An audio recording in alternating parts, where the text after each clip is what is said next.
한 꼬마 아이가 제 목걸이를 보고 말했습니다. 어? 이거 우리 할아버지 거랑 똑같아요. 그 순간 저는 몰랐습니다. 이 낡은 군번줄이 40년의 시간을 이어주고 제 인생을 송두리째 바꿔주리라는 것을요. 구독, 좋아요 눌러주시고 어디에서 보고 계신지 남겨주시면 댓글로 인사드리겠습니다. 제 이름은 한수진, 38살입니다. 저는 10년 전 친정 가족에게 버림받고 3년 전 세상에서 가장 따뜻했던 남편마저 잃었습니다. 하지만 버텨야 했어요. 제 옆에는 8살 딸 서연이가 있었으니까요. 편의점 한쪽 구석, 작은 접이식 책상이 놓여 있었습니다. 사장님의 배려로 딸을 데리고 일할 수 있었어요. 그것만으로도 감사했습니다. 엄마 다 했어. 서연이가 연필을 내려놓으며 저를 보고 환하게 웃었어요. 작은 공책에 또박또박 쓴 받아쓰기 숙제였습니다. 우리 딸 정말 잘했네. 몇 개 틀렸어? 하나도 안 틀렸어. 100점. 서연이의 목소리가 편의점 안에 울려 퍼졌어요. 그 미소 하나가 제 고단한 하루를 버티게 하는 유일한 힘이었습니다. 우와, 우리 딸 천재네. 조금만 기다려. 엄마가 밥 데워줄게. 저는 편의점 전자레인지에 삼각김밥 2개를 넣고 돌렸습니다. 손님이 줄어든 틈을 타 서연이와 함께 저녁을 먹어야 했어요. 따뜻한 삼각김밥을 서연이에게 건넸습니다. 엄마, 오늘 급식 맛있었어. 돈가스 나왔어. 그래, 많이 먹었어? 응, 2개 먹었어. 서연이는 제 눈치를 보지 않고 밝게 웃었습니다. 이 아이가 학교에서만큼은 행복하길 바랐어요. 엄마가 편의점 알바를 한다는 것, 매일 밤 편의점 구석에서 숙제를 한다는 것, 그런 것들이 이 아이의 상처가 되지 않길 간절히 바랐습니다. 그때 제 목에 걸린 군번줄이 옷깃 사이로 살짝 드러났습니다. 낡은 은색 군번줄이었어요. 아버지가 돌아가시기 전 제게 남겨주신 유일한 유품이었습니다. 서연이가 제 목에 군번줄을 보며 물었어요. 엄마, 그거 할아버지가 준 거지? 응. 할아버지가 엄마한테 남긴 유일한 거야. 저는 군번줄을 만지작거렸습니다. 차갑고 무거운 금속의 촉감이 손끝에 전해졌어요. 이것만이 아버지의 존재를 증명하는 마지막 흔적이었습니다. 10년 전 아버지가 돌아가셨을 때도 친정에서 저를 외면했습니다. 3년 전 남편마저 교통사고로 잃었어요. 홀로 서연이를 키워야 했습니다. 세상에 기댈 곳이 단 하나도 없었죠. 저녁 7시가 되었어요. 편의점 문이 띵동 소리를 내며 열렸습니다. 8살쯤 되어 보이는 남자아이가 들어왔어요. 깨끗한 고급 패딩 점퍼를 입고 있었습니다. 서연이 또래였지만 옷차림부터 달랐어요. 아이는 편의점 안을 두리번거리더니 도시락 코너 앞에 멈춰 섰습니다. 한참을 서성이는 모습이 배가 고파 보였어요. 얘야, 뭐 찾니? 제가 물었습니다. 아이는 조금 망설이다가 작은 목소리로 대답했어요. 저기, 도시락이요. 혼자 왔어? 네. 학원 끝나고 집에 가는 길인데 집에 아무도 없어서요. 아이의 목소리에 외로움이 묻어났습니다. 부잣집 아이도 외롭기는 마찬가지구나 하는 생각이 들었어요. 얼마짜리로 줄까? 가격은 상관없어요. 엄마가 주신 카드 있어요. 저는 한숨을 쉬었습니다. 8살 아이가 저녁도 못 먹고 학원에서 나와 편의점을 헤매고 있었어요. 이리 와. 아줌마가 데워줄게. 저는 도시락 하나를 골라 전자레인지에 돌렸습니다. 따뜻하게 데워진 도시락을 아이에게 건넸습니다. 앉아서 먹어. 천천히. 아이는 편의점 테이블에 앉아 허겁지겁 밥을 먹기 시작했어요. 서연이가 슬그머니 옆으로 다가갔습니다. 안녕, 나는 최서연이야. 넌 이름이 뭐야? 오준혁. 오준혁? 몇 학년이야? 2학년. 와, 나랑 똑같네. 어느 학교 다니는데? 두 아이는 금세 친해졌어요. 서연이가 자기 색연필을 꺼내 준혁이에게 보여주기도 했습니다. 준혁이는 서연이가 그린 그림을 신기한 듯 쳐다봤어요. 너 그림 잘 그린다. 응, 우리 엄마가 제일 잘 그린대. 저는 그 모습을 보며 잠시나마 마음이 따뜻해졌습니다.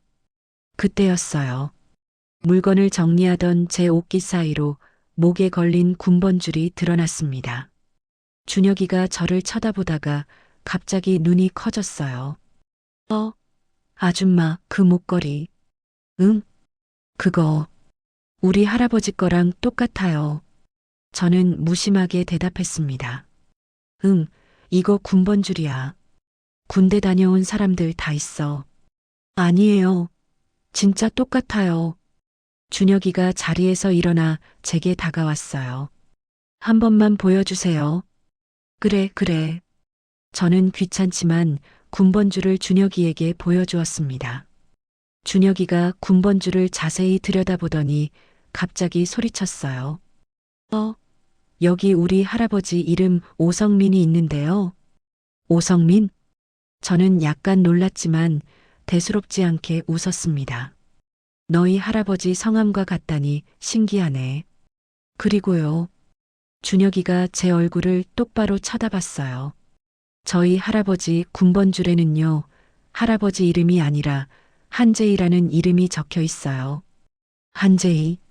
그 이름을 듣는 순간 세상이 멈췄습니다. 25년 전 어린 제가 아버지 무릎에 앉아 있던 날이 떠올랐어요. 따뜻한 봄날 오후였습니다. 아버지는 제 머리를 쓰다듬으며 목에 걸린 군번줄을 보여주셨어요. 수진아, 이 군번줄 봐. 여기 오성민이라고 적혀 있지? 아빠 이름이 아니네. 응, 아빠 전우야. 전쟁터에서 목숨 걸고 함께 싸운 친구지. 전우? 나랑 이 친구가 서로 군번줄을 바꿔 가졌단다. 아빠가 이 친구 군번줄을 가지고 있고 이 친구는 아빠 군번줄을 가지고 있어. 왜요? 아버지는 따뜻하게 웃으셨어요. 서로 잊지 말자고. 평생 지키기로 약속했거든. 만약 우리 중 한 명이 세상을 떠나도 이 군번줄이 있는 한 우리는 계속 연결되어 있는 거야. 어린 저는 고개를 끄덕였습니다. 아빠, 그럼 그 아저씨는 지금 어디 있어요? 글쎄, 전쟁이 끝나고 소식이 끊겼단다. 하지만 언젠가는 다시 만날 거야. 이 군번줄이 우리를 이어줄 테니까. 오성민, 한재희.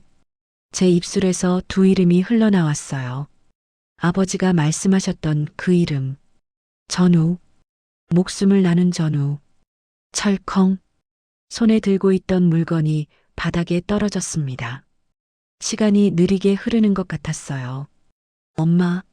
엄마 왜 그래? 서연이가 제 옷자락을 잡아 끌었습니다. 저는 아무 말도 할 수 없었어요. 준혁이가 핸드폰을 꺼내며 소리쳤습니다. 나 할아버지한테 전화해야 해. 진짜 똑같은 목걸이인데 할아버지 이름까지 적혀 있다고. 아이는 편의점 밖으로 뛰쳐나갔어요. 유리창 너머로 준혁이가 전화하는 모습이 보였습니다. 저는 멍하니 서서 군번줄을 꽉 쥐었어요. 설마 아버지의 전우가 살아계셨던 건가? 제 손이 격렬하게 떨렸습니다. 가슴이 쿵쿵 뛰었어요. 30년간 끊어졌던 인연이 지금 이 편의점에서 다시 이어지려 하고 있었습니다. 그리고 30분 뒤, 이 조용한 편의점에 상상할 수 없는 일이 벌어졌습니다. 30분이 흘렀습니다. 편의점 시계는 저녁 7시 30분을 가리키고 있었어요. 저는 카운터에서 손님을 응대하면서도 계속 유리창 밖만 바라봤습니다. 손이 떨려서 거스름 돈을 제대로 세기도 어려웠어요. 감사합니다. 손님이 나가고 저는 다시 유리창 쪽을 응시했습니다. 준혁이가 전화한 뒤 어디론가 사라졌어요. 정말 올까? 아버지의 전우 오성민. 그분이 정말 찾아오실까? 서연이가 책상에 앉아 숙제를 하면서도 계속 저를 힐끔거렸습니다. 아이도 긴장하고 있었어요. 그때였습니다. 부르릉. 멀리서 낮게 울리는 엔진 소리가 들려왔어요. 처음에는 한 대인 줄 알았습니다. 하지만 소리는 점점 커졌어요. 편의점 유리창 너머로 검은색 차량이 나타났습니다. 말끔하게 닦인 벤츠 세단이었어요. 그런데 한 대가 아니었습니다. 2대, 3대, 4대. 10대가 넘는 검은색 벤츠들이 좁은 골목길을 가득 메우며 줄지어 섰습니다. 편의점 앞이 순식간에 주차장으로 변했어요. 저는 숨이 멎는 것 같았습니다. 엄마. 서연이가 일어나 제 옆으로 달려왔어요. 아이의 작은 손이 제 옷자락을 꽉 붙잡았습니다. 편의점 밖에서 사람들이 모여들기 시작했어요. 야채 가게 아주머니, 분식집 사장님, 지나가던 학생들까지 모두가 이 광경을 보기 위해 멈춰 섰습니다. 세상에, 저게 뭐야? 저 차 한 대에 억 단위 아니야? 누가 온 거래? 재벌인가? 주변 사람들의 웅성거림이 편의점 안까지 들렸어요. 가장 앞 차의 문이 열렸습니다. 검은 양복을 입은 남자가 내려 뒷문을 공손히 열었어요. 그 차에서 노인 한 분이 천천히 내리셨습니다. 70대 후반으로 보이는 나이였지만 허리는 고닫고 걸음걸이는 흔들림이 없었어요. 값비싼 검은색 코트를 입고 계셨습니다. 그 뒤로 수십 명의 검은 양복 차림 사람들이 줄지어 내렸어요. 노인의 시선이 편의점을 향했습니다. 그 순간 제 심장이 쿵 내려앉았어요. 준혁이가 노인의 손을 잡고 편의점 쪽으로 달려왔습니다. 할아버지, 저 아줌마예요. 준혁이가 저를 가리키며 소리쳤어요. 노인은 천천히 편의점 문을 열고 들어오셨습니다. 형광등 불빛 아래 그분의 얼굴이 선명하게 보였어요. 주름진 얼굴, 하지만 날카롭고 깊은 눈빛. 그 눈빛이 저를 똑바로 응시했습니다. 저는 숨도 제대로 쉴 수 없었어요. 노인은 한참을 저를 바라보시더니 낮고 굵은 목소리로 말씀하셨습니다. 그 군번줄을 보여주시겠습니까? 질문이 아니었어요. 명령이었습니다. 저는 떨리는 손으로 옷깃을 열어 군번줄을 꺼냈어요. 낡은 은색 군번줄이 형광등 불빛에 반짝였습니다.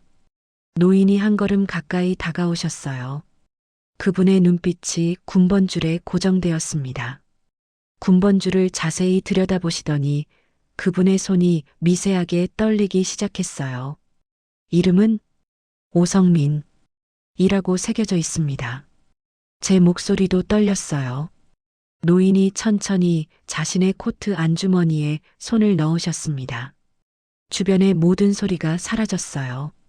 편의점 냉장고 소리도, 밖에서 웅성거리는 사람들 목소리도 들리지 않았습니다. 노인의 손이 안주머니에서 나왔어요.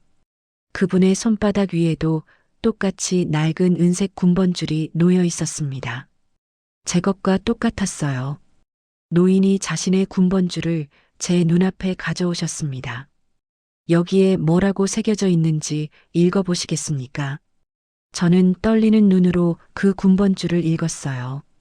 이름, 한재희. 제 목소리가 끊겼습니다. 그리고 군번과 부대명이, 맹호부대, 베트남전. 노인이 제 말을 이어받으셨어요. 제 군번줄에도 똑같이 새겨져 있을 겁니다.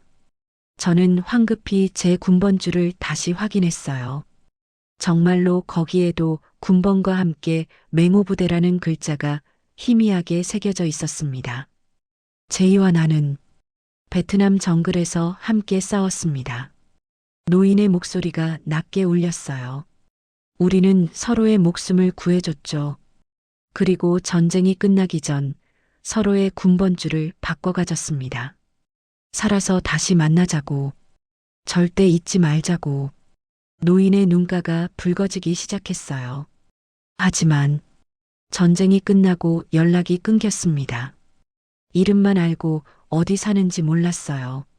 40년을 찾았습니다. 그분의 목소리가 갈라졌어요. 당신은 제이, 한제이의 딸 한수진입니다. 제 눈에서 눈물이 흘러내렸어요. 노인이 두 손으로 군번줄을 꽉 쥐셨습니다. 제이, 정말 자네 딸이구만. 그분의 어깨가 떨렸습니다. 제이는 지금 어디 있습니까? 저는 눈물을 닦으며 대답했어요. 아버지는 10년 전에 돌아가셨습니다. 긴 침묵이 흘렀습니다. 노인은 천천히 고개를 숙이셨어요. 그렇군요. 한참의 시간이 지나고 노인이 다시 고개를 들었습니다. 미안합니다, 제이야. 내가 너무 늦게 찾았어. 그분의 독백이 편의점 안에 울렸어요. 저도 참았던 눈물을 쏟아냈습니다. 엄마, 서연이가 제 다리를 붙잡고 같이 울기 시작했어요. 노인이 저를 바라보셨습니다. 수진 양, 네. 지금 어떻게 지내고 있습니까? 저는 편의점 안을 둘러봤어요. 형광등, 진열대, 구석에 작은 책상. 편의점 야간 알바로 겨우 연명하고 있습니다. 제 목소리는 떨렸어요. 노인의 눈빛이 깊어졌습니다. 그분은 편의점 안을 천천히 둘러보셨어요. 서연이의 작은 책상, 숙제 공책, 절반 먹은 삼각김밥, 제 낡은 알바복. 모든 것이 그분의 눈에 들어왔습니다. 제이가 이런 삶을 바라지 않았을 텐데. 노인이 중얼거리셨어요. 저는 용기를 내어 말했습니다. 저기, 아버지 친구시잖아요. 말씀 편하게 하세요. 노인이 저를 보며 잠시 망설이셨어요. 그리고 천천히 고개를 끄덕이셨습니다. 그래, 그럼 그렇게 하지. 그분의 목소리가 조금 부드러워졌어요. 수진아, 네. 제이가 수진 양에게, 아니, 수진이에게 남겼어야 할 모든 것, 내가 찾아줄게. 네. 먼저 수진이 이야기를 들어야겠어. 왜 이렇게 살게 되었는지, 무슨 일이 있었는지. 노인의, 아니, 오성민 회장의 눈빛은 단호했습니다. 그리고 제이의 딸이 이렇게 사는 건 내가 용납할 수 없어. 제 가슴이 뜨거워졌어요. 40년 만에 이어진 인연. 아버지의 전후. 그분이 저를 찾아주셨습니다. 그리고 이제 제 인생이 바뀌려 하고 있었어요. 오성민 회장은 편의점 안을 둘러보며 고개를 저었습니다. 여기서 이야기하기엔 적절하지 않아. 회장의 목소리는 단호했어요. 근처에 조용한 곳이 있네. 거기서 천천히 이야기를 듣고 싶어. 수지는 당황했습니다. 하지만 저일이 회장이 손을 들어 막았어요. 내가 사장님께 연락드릴 테니 걱정 마. 회장의 비서 한 명이 재빠르게 편의점 사장에게 전화를 걸었습니다. 잠시 후 수진의 핸드폰이 울렸어요.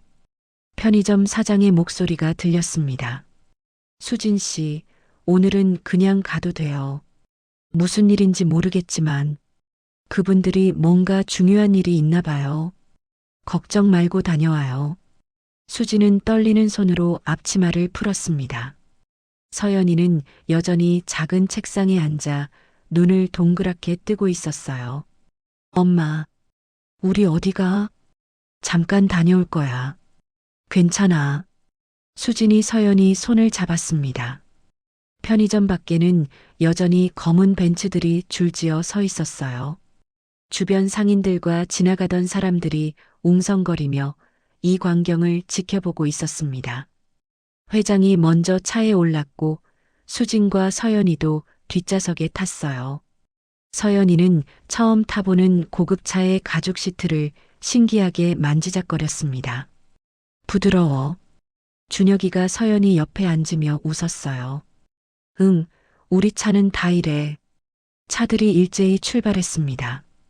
편의점은 점점 멀어졌고 수지는 창밖을 멍하니 바라봤어요. 10분쯤 지나 차들은 시내의 한 고급 호텔 앞에 멈췄습니다. 회장이 수진과 서연이를 이끌고 호텔 안으로 들어갔어요. 로비를 지나 엘리베이터를 타고 최상층으로 올라갔습니다. 조용한 라운지 개인실이었어요. 넓은 유리창 너머로 도시의 야경이 펼쳐져 있었습니다.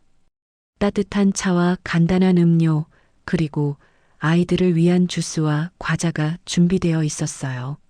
서연이와 준혁이는 소파 한쪽에 앉아 과자를 먹기 시작했습니다.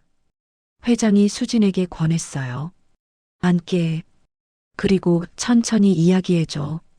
무슨 일이 있었는지. 수진은 따뜻한 차를 두 손으로 감쌌습니다. 손이 떨리고 있었어요. 어디서부터 말씀드려야 할지. 처음부터 제이와 자네 사이에 무슨 일이 있었는지부터. 수진은 깊게 숨을 들이쉬었습니다. 아버지는 제 결혼을 반대하셨어요. 수진의 목소리가 떨렸어요.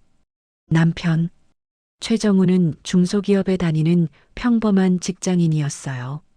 성실하고 착한 사람이었지만 집안 형편이 어려웠죠. 회장은 조용히 듣고 있었습니다. 아버지는 제가 고생할 거라고 하셨어요. 그런 남자랑 결혼하면 안 된다고. 하지만 저는 사랑이 전부인 줄 알았어요. 수진의 눈가가 붉어졌어요. 결국 결혼했지만 아버지와 연을 끊었어요. 연락도 거의 하지 않았죠. 민석 오빠한테도요. 그렇게 몇 년이 흘렀구나. 회장의 목소리가 조용했습니다. 네. 그러다가 10년 전 오빠한테 갑자기 전화가 왔어요. 10년 전 늦은 밤이었습니다. 수진의 핸드폰이 울렸어요. 오빠 한민석의 차가운 목소리가 들렸습니다. 수진아, 아버지 돌아가셨어. 내일 장례식이야. 수진은 그 자리에 얼어붙었어요. 뭐라고요? 심장마비래. 갑자기 쓰러지셨대. 어쨌든 내일 와. 전화가 끊겼습니다. 수진은 남편 정우에게 매달렸어요. 여보, 아버지가. 둘은 황급히 장례식장으로 달려갔습니다. 하지만 도착했을 때는 이미 입관이 끝난 뒤였어요. 차가운 영정 사진만이 수진을 바라보고 있었습니다. 아버지의 마지막 얼굴조차 볼 수 없었어요. 오빠 민석이가 상주로 앉아 있었고 옆에는 계모 차미숙이 있었습니다. 수진이 다가가자 민석이 차갑게 말했어요. 왔어? 늦었네. 오빠, 아버지가. 미숙이 팔짱을 끼고 말했습니다. 수진아, 유언장 있어. 전부 민석이한테 상속이야. 수진은 멍했어요. 네. 내가 아버지 말 안 듣고 연 끊었잖아. 이미 남이지. 당연한 거 아니야? 민석의 목소리는 냉담했습니다. 그래도 저도 딸인데요. 유언장에 그렇게 써 있어. 더 이상 할 말 없어. 수진은 그 자리에서 무너졌어요. 남편 정우가 수진을 부축했지만 아무도 그들을 위로하지 않았습니다. 그렇게 아버지와의 마지막이었어요. 수진이 눈물을 닦았습니다. 유언장도 보여주지 않았고 저는 아버지 재산이 얼마나 있는지도 몰랐어요. 회장의 표정이 굳었어요. 제이가 딸 결혼 반대했다고 유산을 안 남겼을 리 없어. 수지는 고개를 저었습니다. 그때는 그럴 수도 있다고 생각했어요. 제가 아버지를 배신했으니까. 회장이 깊게 한숨을 쉬었어요. 그리고 3년 전 수진의 목소리가 다시 떨렸습니다. 3년 전 가을 저녁이었어요. 최정우는 회사에서 퇴근하고 있었습니다. 자전거를 타고 집으로 향하던 중이었어요. 갑자기 뒤에서 차가 달려왔습니다. 쾅! 정우는 그 자리에서 쓰러졌어요. 차는 멈추지 않고 달아났습니다. 병원으로 실려갔지만 이미 늦었어요. 수지는 급히 병원으로 달려갔습니다. 중환자실 앞에서 무릎을 꿇고 울었어요. 여보, 제발, 눈 떠요. 하지만 정우는 돌아오지 않았습니다. 경찰이 찾아왔어요. 뺑소니로 보입니다만 목격자가 없고 CCTV 각도도 안 나와서 범인을 못 찾았어요. 수진의 목소리가 갈라졌습니다. 단순 사고로 처리됐고 그게 끝이었어요. 회장의 눈빛이 날카로워졌어요. CCTV가 없었다고? 각도가 안 나온다고 했어요. 경찰이. 회장은 옆에 있던 비서를 쳐다봤습니다. 김 비서. 네, 회장님. 최정우 씨 교통사고 기록 다시 조사해. 알겠습니다. 장례 비용, 병원비로 남편 적금까지 다 썼어요. 수진이 계속 말했습니다. 남편이 다니던 회사는 작은 중소기업이었어요. 퇴직금도 몇백만 원뿐이었죠. 그때 오빠한테 전화했어요. 도와달라고. 민석의 차가운 목소리가 다시 들렸습니다. 내가 왜 내 남편 장례비를 대? 너 혼자 알아서 해. 전화가 끊겼어요. 수지는 그때부터 혼자였습니다. 여러 일을 전전했어요. 식당 설거지, 청소 용역. 하지만 서연이를 혼자 둘 수가 없었어요. 수진이 잠들어 있는 서연이를 바라봤습니다. 데리고 다닐 수 있는 일만 찾았죠. 결국 편의점 야간 알바를 하게 됐어요. 사장님이 좋은 분이셔서 서연이를 데리고 일할 수 있게 해주셨고 월세 30만 원 반지하 방에 살고 있어요. 그게 제 전부예요. 회장은 한참 동안 침묵했습니다. 그의 손이 떨리고 있었어요. 회장이 수진을 똑바로 바라봤습니다.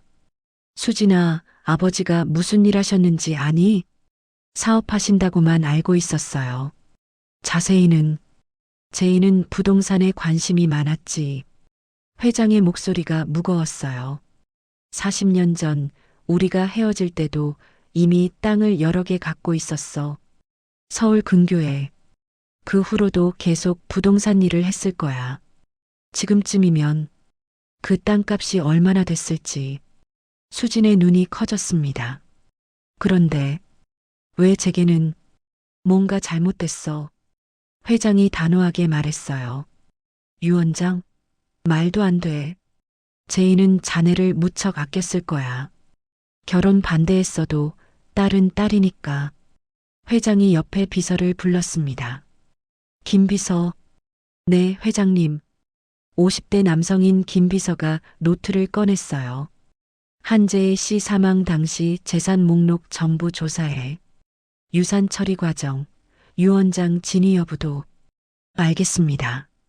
한민석, 차미숙. 이 두 사람 신상과 현재 재산 상태도 파악하고. 네. 그리고 최정우 씨 교통사고 기록 재조사. CCTV 원본도 다시 확인해봐. 김 비서가 재빠르게 메모했습니다. 내일 아침까지 1차 보고 올리겠습니다. 회장이 수진을 보며 말했어요. 수진아, 당분간 여기 호텔에 머물러. 아니에요. 그럴 수 없어요. 수진이 손을 저었습니다. 제 딸이 반지하 방에서 고생하는 걸 두고 볼 수 없어. 회장의 목소리는 단호했어요.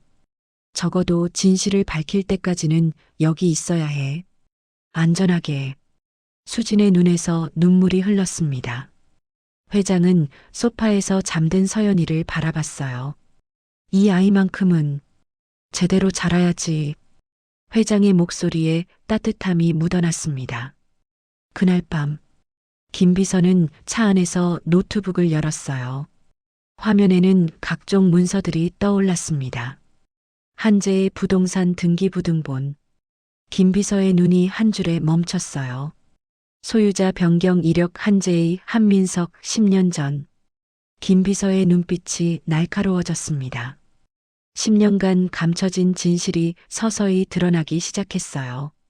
다음 날 아침, 햇살이 호텔 스위트룸 커튼 사이로 스며들었습니다. 수지는 부드러운 침대에서 눈을 떴어요. 순간 어디인지 몰라 당황했습니다. 천장이 너무 높았고 침구가 너무 부드러웠어요. 엄마. 옆에서 서연이가 작은 목소리로 불렀습니다. 응, 엄마 여기 있어. 여기. 어디야? 꿈이야? 서연이가 눈을 비비며 일어나 창가로 달려갔어요. 유리창 너머로 서울 시내 전경이 펼쳐져 있었습니다. 우와. 엄마, 진짜 높아. 수진도 창가로 다가갔습니다. 어제 일이 꿈만 같았어요. 군번줄, 오성민 회장, 벤츠 행렬. 모든 게 현실이었습니다. 똑똑. 문을 두드리는 소리가 들렸어요. 룸서비스입니다. 문이 열리고 호텔 직원이 카트를 밀고 들어왔습니다. 테이블 위에 아침 식사가 차려졌어요. 따뜻한 빵, 과일, 주스, 계란 요리. 서연이는 눈이 휘둥그레졌습니다. 엄마, 이거 다 우리가 먹는 거야? 응, 많이 먹어. 수진의 눈가가 뜨거워졌습니다. 같은 시각, 오성민 회장의 집무실. 넓은 책상 앞에 회장이 앉아 있었어요. 창밖으로 서울 전경이 내려다 보였습니다. 문이 열리고 김 비서가 서류 뭉치를 들고 들어왔어요. 회장님, 밤새 조사한 결과입니다. 김 비서가 책상 위에 서류를 펼쳤습니다. 회장은 서류를 하나씩 넘기며 읽기 시작했어요. 첫 번째 파일은 한제이의 부동산 목록이었습니다. 서울 강남 세 필지, 경기도 용인 두 필지, 성남 세 필지. 회장의 눈빛이 날카로워졌어요. 현재 시세는 대략 200억 원 정도로 추정됩니다. 회장이 고개를 끄덕였습니다. 사망 직후 소유권이 전부 한민석 명의로 변경됐군. 네. 사망 일주일 뒤 일괄 이전됐습니다. 김 비서가 두 번째 서류를 꺼냈어요. 그리고 이게 유언장입니다만 의심스러운 점이 있습니다. 뭔가 작성 일자가 한재희 씨 사망 이틀 전입니다. 그런데 당시 한재희 씨가 입원했다는 병원 기록이 없습니다. 회장의 눈빛이 차갑게 가라앉았어요. 공증은? 공증한 변호사가 차미숙 씨의 지인이었습니다. 대학 동창이더군요. 회장은 책상을 손가락으로 두드렸습니다. 계획된 거였어. 그리고 최정우 씨 교통사고 건도 이상합니다. 김 비서가 세 번째 파일을 펼쳤어요. 경찰이 각도가 안 나온다던 CCTV 원본을 확보했습니다. 전문가에게 분석 의뢰한 결과 회장이 사진을 보며 눈을 가늘게 떴습니다. 차량 번호판이 선명하게 나오네. 네. 의도적으로 축소 수사한 정황이 보입니다. 회장은 서류를 덮고 창밖을 바라봤어요. 제이, 자네 딸이 이런 일을 당했어. 오전 10시 회장이 호텔 스위트룸을 찾아왔습니다. 수지는 서연이를 준혁이와 함께 놀이방으로 보낸 뒤 회장과 마주 앉았어요. 회장은 따뜻한 차를 한 모금 마시고 입을 열었습니다. 수진아, 어젯밤 자네 이야기를 듣고 계속 생각했어. 수지는 긴장한 표정으로 회장을 바라봤어요. 그런데 이상한 게 있어. 네. 내가 반대하는 결혼을 했다고 해서 유산을 아예 안 준다는 게 말이 안 돼. 아무리 화가 났어도. 그래도 애지중지하는 막내딸인데. 회장이 잠시 멈추고 수진을 똑바로 쳐다봤습니다. 혹시 제이가 민석이를 더 편애했나? 특별한 이유라도 있었어? 수진은 눈을 내리깔았어요. 긴 침묵이 흘렀습니다. 수진아? 회장이 조용히 불렀습니다. 수진은 손으로 찻잔을 꽉 쥐었어요. 사실은 민석 오빠는 친오빠가 아니에요. 회장의 눈이 커졌습니다. 뭐라고? 아버지가 제가 중학생 때 재혼하셨어요. 수진의 목소리가 떨렸어요. 새엄마가 민석 오빠를 데리고 왔죠. 그때 민석 오빠는 고등학생이었고 회장은 찻잔을 천천히 내려놓았습니다. 그렇다면 수진이 고개를 끄덕였어요. 피 한 방울 안 섞인 사람이 아버지 전 재산을 가져간 거예요. 회장의 표정이 차갑게 굳었습니다. 그 여자와 그 아들이 계획한 거였군. 회장이 김 비서를 불렀습니다.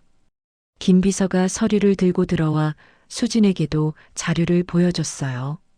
수진 양, 이게 한재희 씨의 부동산 목록입니다. 수진은 떨리는 손으로 서류를 받아들었습니다. 강남, 용인, 성남. 총 8필지. 현재 시세로 약 200억 원입니다. 200억? 수진의 목소리가 나오지 않았어요.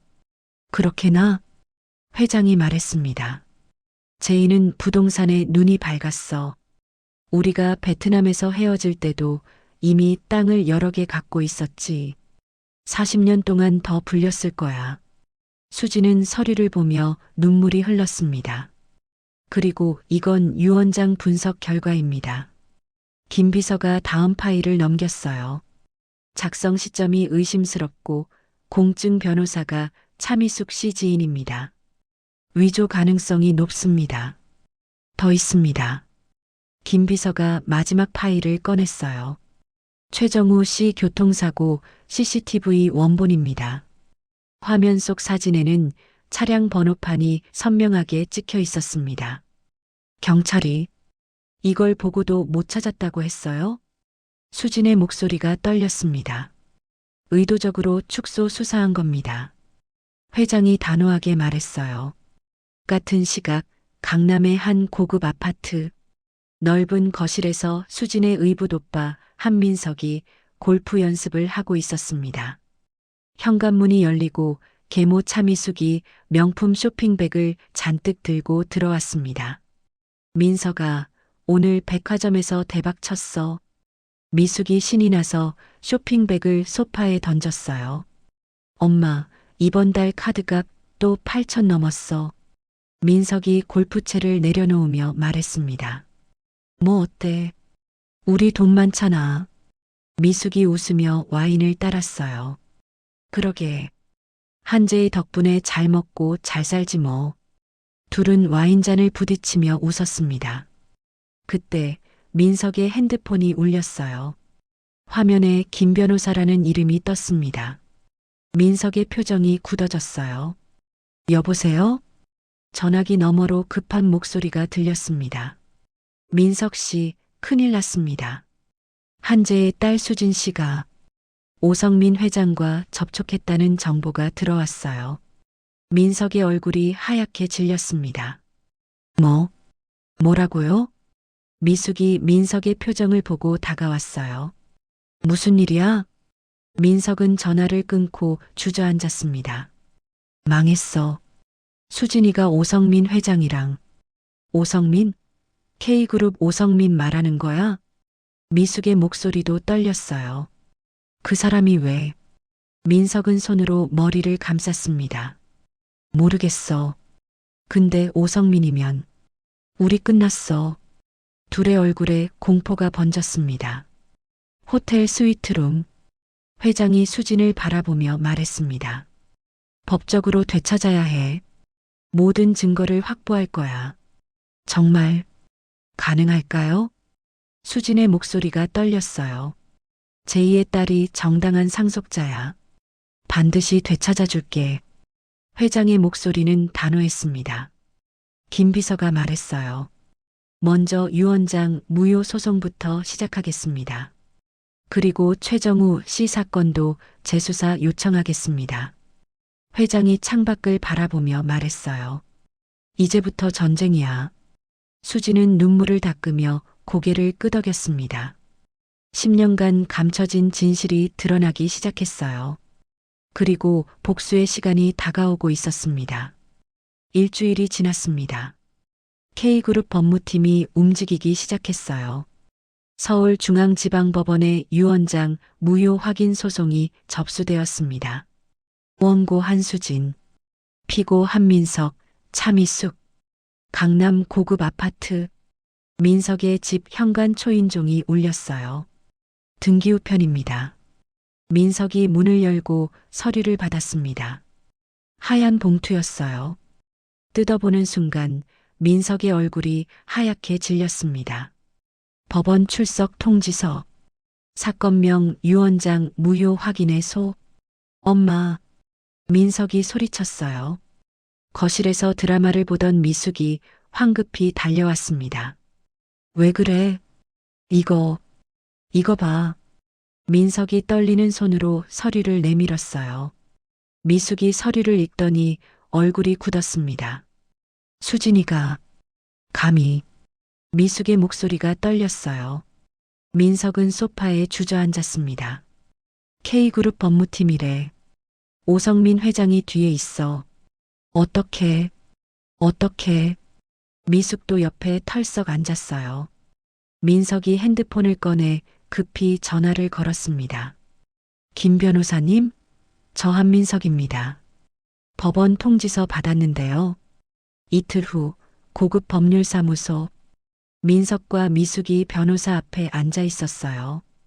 50대 중반 남성 변호사 김석환이 서류를 넘기며 말했습니다. 유언장 무효 소송? 쉽지 않습니다. 민석이 다급하게 물었어요. 방법이 없어요? 상대가 K그룹 법무팀입니다. 자원이 다르죠. 김 변호사가 한숨을 쉬었어요.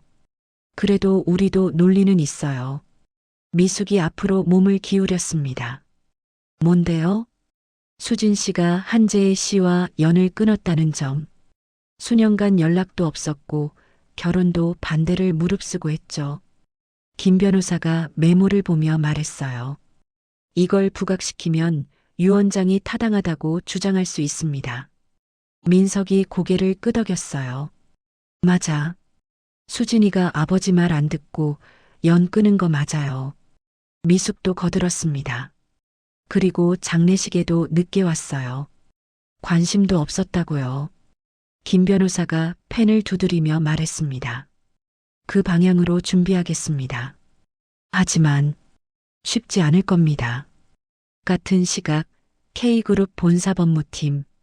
김 비서가 모니터 앞에 앉아 있었어요. 화면에는 10년 전 병원 CCTV 영상이 재생되고 있었습니다. 한재희가 사망했다는 날 이틀 전, 유언장이 작성됐다는 바로 그날. 화면 속 한재희는 병원 어디에도 보이지 않았어요. 김 비서가 다음 파일을 열었습니다. 필적 감정 결과. 전문가의 소견이 적혀 있었어요. 유언장의 서명과 한재의 생전 서명을 비교한 결과 필압, 획순, 각도에서 유의미한 차이 발견. 타인이 모방한 것으로 추정됨. 김 비서의 입가에 미소가 번졌습니다. 회장님, 결정적 증거를 확보했습니다. 김 비서가 보고서를 출력했어요. 법원 첫 출석일. 서울중앙지방법원 복도. 수지는 회장, 김 비서와 함께 복도를 걷고 있었습니다. 긴 생머리를 단정하게 묶었고 검은색 정장을 입었어요. 더 이상 편의점 알바가 아니었습니다. 정당한 상속자의 모습이었어요. 복도 저편에서 민석과 미숙이 걸어오고 있었습니다. 민석은 고급 양복을 입었고 미숙은 화려한 명품 옷에 보석을 잔뜩 걸치고 있었어요. 두 그룹이 복도 한가운데서 마주쳤습니다. 시간이 멈춘 것 같았어요. 수진아. 민석이 먼저 입을 열었습니다. 목소리는 차가웠어요. 무슨 짓이야, 이게? 수진은 민석을 똑바로 쳐다봤습니다. 정당한 권리를 찾는 거예요. 민석 오빠. 미숙이 비웃었습니다. 권리? 내가 무슨 권리가 있어? 어깨까지 오는 파마머리를 넘기며 수진에게 다가왔어요. 내 아버지가 널 버렸어. 유언장에 분명히 써 있었잖아. 수진의 손이 떨렸지만 목소리는 흔들리지 않았어요. 위조된 유언장이요. 뭐라고? 민석의 얼굴이 붉어졌습니다. 그때 회장이 앞으로 나섰어요. 이제 법정에서 밝혀지겠죠. 회장의 목소리는 차갑고 단호했습니다. 한민석 씨, 차미숙 씨, 두 분이 지난 10년간 무엇을 했는지 법이 판단할 겁니다. 미숙이 회장을 노려봤지만 그 기세에 눌려 아무 말도 못했어요. 김 변호사가 민석을 잡아 끌었습니다. 민석 씨, 가시죠. 여기서 다투면 안 됩니다. 민석과 미숙이 돌아서서 걸어갔어요. 하지만 몇 걸음 가다가 미숙이 뒤돌아보며 소리쳤습니다. 수진아, 내가 이겨봤자 소용없어.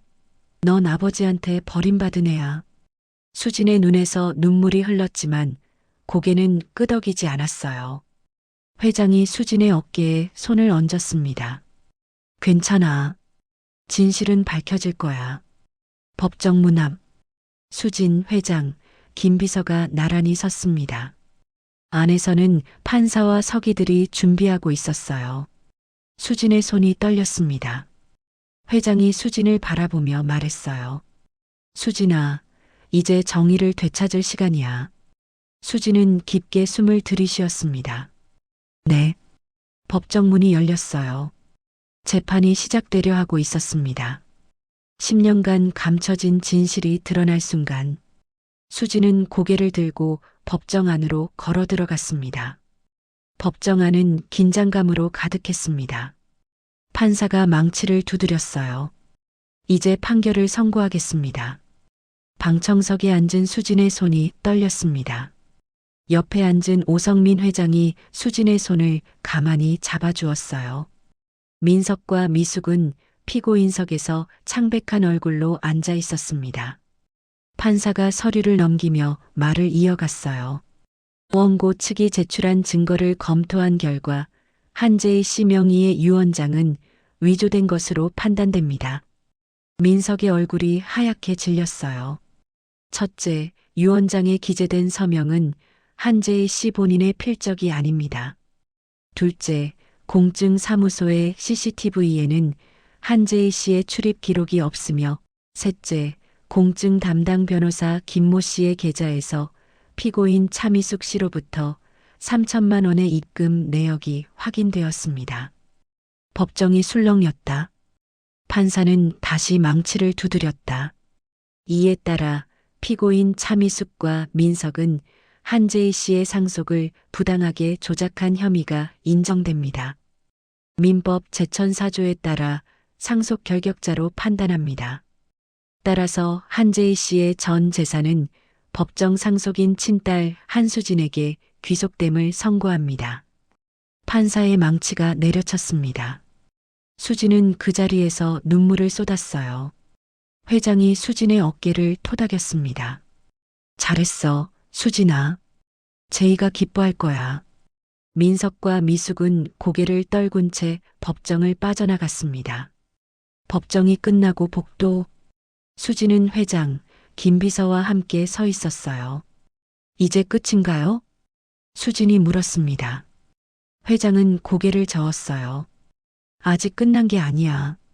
정우 시일도 밝혀야 해. 김 비서가 서류를 꺼냈습니다. 수진 양, 추가 조사 결과를 말씀드려야 할 것 같습니다. 수진은 불안한 표정으로 김 비서를 바라봤어요. 최정우 씨가 사망하기 4년 전 대학병원에서 암 3기 진단을 받았습니다. 네. 수진의 목소리가 떨렸습니다. 그리고 사망 6개월 전 한민석 씨의 집을 방문한 CCTV 기록이 있습니다. 김 비서가 태블릿 화면을 보여줬어요. 화면 속 정우가 민석의 아파트 현관 앞에 서 있었습니다. 또한 최정우 씨의 친척 중 변호사로 일하는 최진수 씨와의 통화 기록, 그리고 부동산 등기소 방문 기록도 확인됐습니다. 수진은 화면을 보며 눈물을 흘렸어요. 정우 씨가 암이었어요?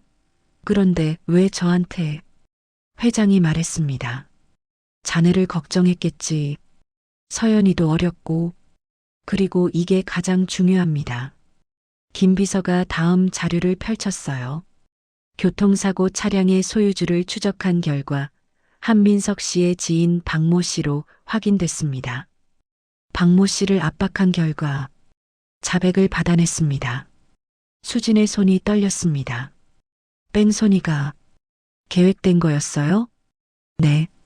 한민석 씨가 사주한 것으로 보입니다. 4년 전 대학병원 진료실 최정우가 의사 앞에 앉아 있었습니다.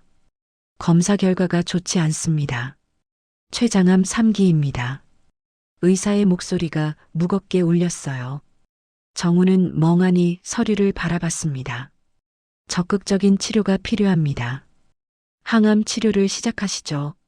생존율은 어떻게 되나요? 5년 생존율이 약 20% 정도입니다. 정우는 고개를 끄덕였어요. 알겠습니다. 집으로 돌아온 정우. 수진이 현관에서 서연이를 안고 맞아줬습니다. 여보, 검사 결과 어땠어? 정우는 억지로 웃었어요. 괜찮대. 아무것도 아니래. 정말 다행이다. 수진이 안도하며 웃었습니다. 그날 밤 정우는 화장실에 혼자 앉아 울었어요. 손으로 입을 막고 소리 없이 눈물을 흘렸습니다. 수진아, 서연아, 미안해. 3년 6개월 전 정우는 민석의 아파트 앞에 섰습니다. 초인종을 누르고 한참을 기다렸어요. 문이 열리고 민석이 나왔습니다. 매제, 무슨 일이야? 형님, 할 말이 있어서 왔습니다. 들어와. 거실에 마주 앉았습니다. 정우는 떨리는 목소리로 말을 꺼냈어요. 암 판정을 받았습니다. 민석의 표정이 약간 변했지만 무표정을 유지했어요. 그래서 3기고요. 최근 검사에서 4기로 진행되고 있다고 했습니다. 길어야 1년. 민석은 아무 말도 하지 않았습니다. 수진이랑 서연이가 제가 없으면 형님, 수진이는 형님 동생이잖아요. 제가 죽으면 좀 도와주세요. 정우의 눈에 눈물이 맺혔어요. 민석은 차를 한 모금 마시고 말했습니다. 우리가 왜? 네. 수진이는 시집간 사람이야. 우리랑 남이지. 내가 알아서 해야지. 하지만 장인어른 재산도 있잖아요. 민석의 표정이 굳었습니다. 그건 다 나한테 온 거야. 유언장 있어. 유언장이요? 그래도 수진이도 딸인데. 나가. 민석이 자리에서 일어났어요. 더 이상 할 말 없어. 나가. 정우는 떨리는 다리로 일어나 아파트를 나왔습니다. 엘리베이터 안에서 정우는 주먹을 꽉 쥐었어요. 3년 3개월 전 정우는 친척 변호사 최진수를 만났습니다. 카페에서 둘은 마주 앉았어요. 진수야, 처남이 이상해. 장인어른 재산이 있다는데 돌아가시면서 수진이한테는 하나도 안 줬대. 진수가 고개를 끄덕였습니다. 유언장이 있다고? 응. 근데 뭔가 석연치 않아. 진수가 노트북을 꺼냈어요. 땅 조사 좀 해봐줘. 얼마나 되는지. 알겠어. 일주일 후 진수가 다시 만나자고 했습니다. 카페에서 진수가 자료를 펼쳤어요. 형, 이거 장난 아니야. 얼마나? 토지만 200억 원이야. 그런데 형, 강남에 레지던스 호텔이 있어. 그리고 상가 건물 3개. 총 자산 최소 2천억은 넘을 거야. 정우는 숨이 멎었습니다. 2천억? 응. 그리고 유언장 작성일이 이상해. 형, 장인어른 돌아가시기 이틀 전인데 그날 병원 기록이 없어. 진수가 서류를 가리켰어요. 이거 위조 가능성 높아. 형, 소송 준비하자. 형수님 목 찾아줘야지. 정우는 고개를 끄덕였습니다. 그래. 내가 죽기 전에 수진이랑 서연이 미래는 확보해야 해. 3년 전 민석의 핸드폰이 울렸습니다. 변호사 친구 김석환이었어요. 민석아, 너 매제가 뭔가 하던데? 무슨 소리야? 최정우 말이야. 변호사 대동하고 부동산 등기소 다니던데. 내 아버지 땅 조사하더라. 민석의 얼굴이 하얗게 질렸어요. 전화를 끊고 미숙에게 달려갔습니다. 엄마, 큰일 났어. 왜? 매제가 뭔가 알아챘어. 변호사까지 대동하고 조사하고 있대. 미숙의 얼굴도 창백해졌어요. 위조 들키면 우린 끝이야. 감옥 가. 처리해야 해. 민석의 목소리가 차갑게 가라앉았습니다. 뭐? 어차피 죽을 사람이잖아. 암 사기면 몇 달 못 살아. 민석은 핸드폰을 꺼내 누군가에게 전화를 걸었어요. 박형? 나 민석이야. 부탁 하나만 들어줘. 돈 5천만 원 줄게. 몇 주 후, 민석과 미숙은 구속수사를 받고 있었습니다.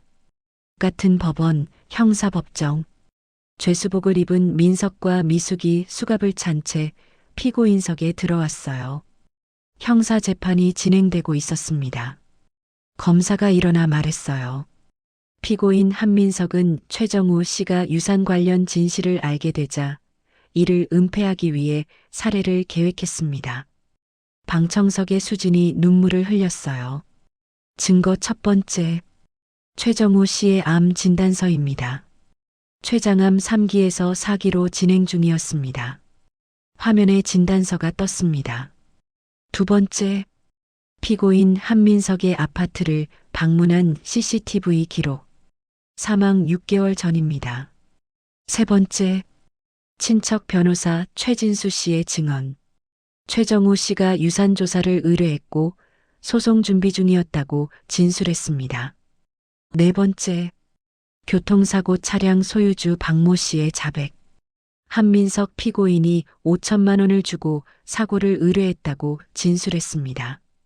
검사가 서류를 내려놓았어요. 다섯 번째, 사고를 담당한 경찰 최모 씨의 계좌에 한민석 피고인으로부터 1억 원이 입금된 내역입니다. 민석이 자리에서 벌떡 일어났습니다. 아닙니다. 저는 몰라요. 판사가 망치를 두드렸어요. 피고인은 자리에 앉으시오.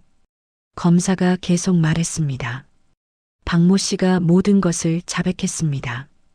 한민석 피고인이 최정우 씨의 출퇴근 경로를 알려주고 자전거를 타고 퇴근하는 날을 지목했다고요. 수지는 손으로 입을 막고 울었어요. 재판 중간 휴식 시간. 복도에서 수진이 물을 마시고 있었습니다. 수진과 민석의 눈이 마주쳤습니다. 수진이 다가갔어요. 왜? 수진의 목소리가 떨렸습니다. 왜 정우 씨를 죽였어요?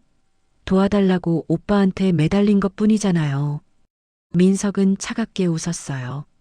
어차피 죽을 사람이었어. 뭐라고요? 수진의 얼굴이 하얗게 질렸습니다. 암 사기면 어차피 몇 달 못 살아. 내가 안 했어도 죽을 사람이야. 민석이 한 걸음 다가왔어요. 정우가 쓸데없는 짓만 안 했으면 그나마 남은 시간이라도 편히 보냈을 텐데. 자기가 자초한 거지. 수진의 몸이 떨렸습니다. 사람이 어떻게 그런 말을. 수진이 비명을 지르며 민석에게 달려들었어요. 회장과 김 비서가 황급히 수진을 붙잡았습니다. 수진아, 진정해. 나요. 저 인간을. 수진이 울부짖었어요. 회장이 수진을 안았습니다. 진정해. 저런 인간은 법이 처벌할 거야. 반드시. 민석은 냉소를 지으며 돌아섰습니다. 최종 판결일. 판사가 서류를 펼치고 말했습니다. 피고인 한민석, 살인교사 및 재산 횡령, 증거인멸 등의 혐의로 징역 25년을 선고합니다. 민석의 얼굴이 무너졌어요. 피고인 차미숙, 유원장 위조 공모 및 재산 횡령 혐의로 징역 15년을 선고합니다. 미숙이 소리쳤습니다.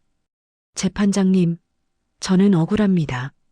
판사가 망치를 두드렸어요. 판결은 확정됐습니다.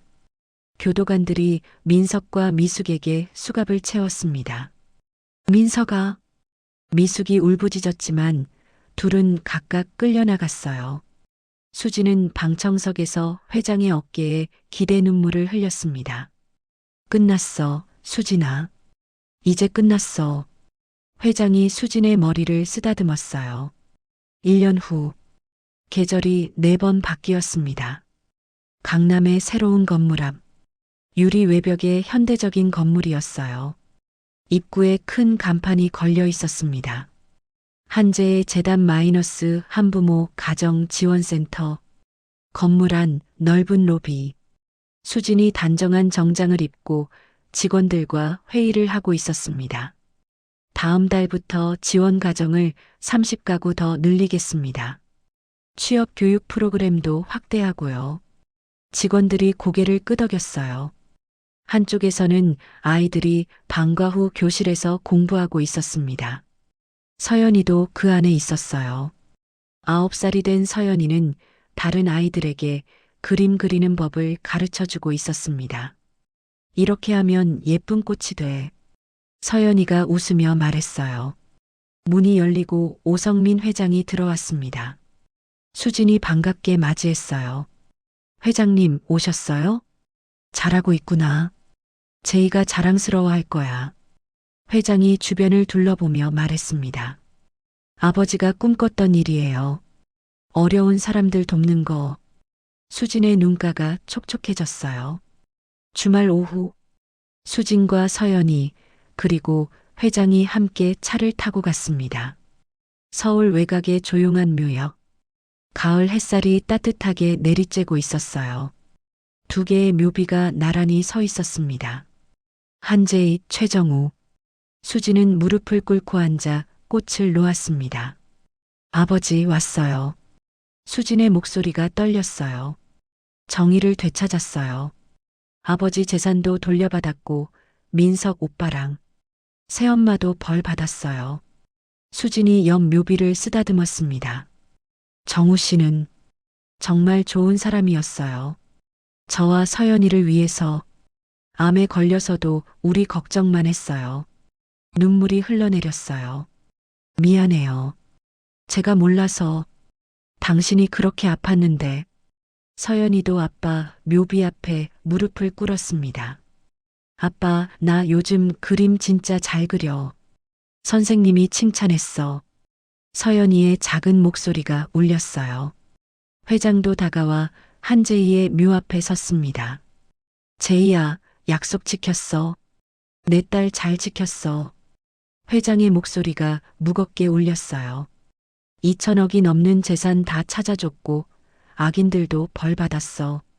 수진이는 내 뜻대로 어려운 사람들 돕고 있어. 수진이 일어나 회장 옆에 섰습니다. 둘은 각자의 군번줄을 꺼냈어요.